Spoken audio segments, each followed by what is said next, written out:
ಮುಳಬಾಗಿಲು ತಾಲೂಕಿನ ಶ್ರೀ ಕ್ಷೇತ್ರ ಧರ್ಮಸ್ಥಳ ಗ್ರಾಮಾಭಿವೃದ್ಧಿ ಯೋಜನೆ ಮತ್ತು ಅಖಿಲ ಕರ್ನಾಟಕ ಜನಜಾಗೃತಿ ವೇದಿಕೆ ಹಾಗೂ ಸರ್ಕಾರಿ ಪ್ರೌಢಶಾಲೆ ನೂಗಲಬಂಡೆ ಇವರ ಸಂಯುಕ್ತಾಶ್ರಯದಲ್ಲಿ ಸ್ವಾಸ್ಥ್ಯ ಸಂಕಲ್ಪ ಕಾರ್ಯಕ್ರಮ. ಕರ್ನಾಟಕ ರಕ್ಷಣಾ ವೇದಿಕೆ ತಾಲೂಕು ಅಧ್ಯಕ್ಷ ಶಾಹೀದ್ ಮಾತನಾಡಿ, ಈಗಿನ ಕಾಲಘಟ್ಟದಲ್ಲಿ ವಿದ್ಯಾರ್ಥಿಗಳಿಗೆ ವಿದ್ಯಾಭ್ಯಾಸನೇ ಮುಖ್ಯವಾಗಿದ್ದು, ವಿದ್ಯಾಭ್ಯಾಸದ ಕಡೆ ಹೆಚ್ಚು ಗಮನ ಕೊಡಬೇಕೆಂದು ತಿಳಿಸಿದರು. ತಂದೆ ತಾಯಿಗಳು ನಮ್ಮನ್ನು ಕಷ್ಟಪಟ್ಟು ಶಾಲೆಗೆ ಕಳುಹಿಸುತ್ತಾರೆ. ನಾವು ಯಾವುದೇ ದುಶ್ಚಟಗಳಿಗೆ ಒಳಗಾಗದೆ ವಿದ್ಯಾಭ್ಯಾಸ ಕಡೆ ಗಮನ ಹರಿಸಬೇಕೆಂದು ತಿಳಿಸಿದರು. ಕರ್ನಾಟಕ ರಕ್ಷಣಾ ವೇದಿಕೆ ಉಪಾಧ್ಯಕ್ಷ ರಿಯಾಜ್ ಮಾತನಾಡಿ, ಮಾದಕ ವಸ್ತುಗಳ ಬಗ್ಗೆ ಮಾಹಿತಿ ನೀಡಿದರು. ಈಗಿನ ಯುವ ಪೀಳಿಗೆ ಮೊಬೈಲ್ ಬಳಕೆ ಮಾಡುವುದರಿಂದ ಏನು ತೊಂದರೆಗಳಾಗುತ್ತವೆ ಎಂದು ಮಾಹಿತಿಯನ್ನು ತಿಳಿಸಿಕೊಟ್ಟರು.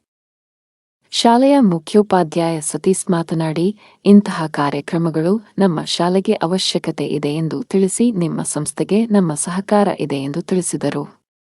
ಕಾರ್ಯಕ್ರಮದಲ್ಲಿ ಶಾಲೆಯ ಶಿಕ್ಷಕ ವೃಂದ, ಸೇವಾ ಪ್ರತಿನಿಧಿಗಳು, ವಿದ್ಯಾರ್ಥಿಗಳು ಭಾಗವಹಿಸಿದ್ದರು.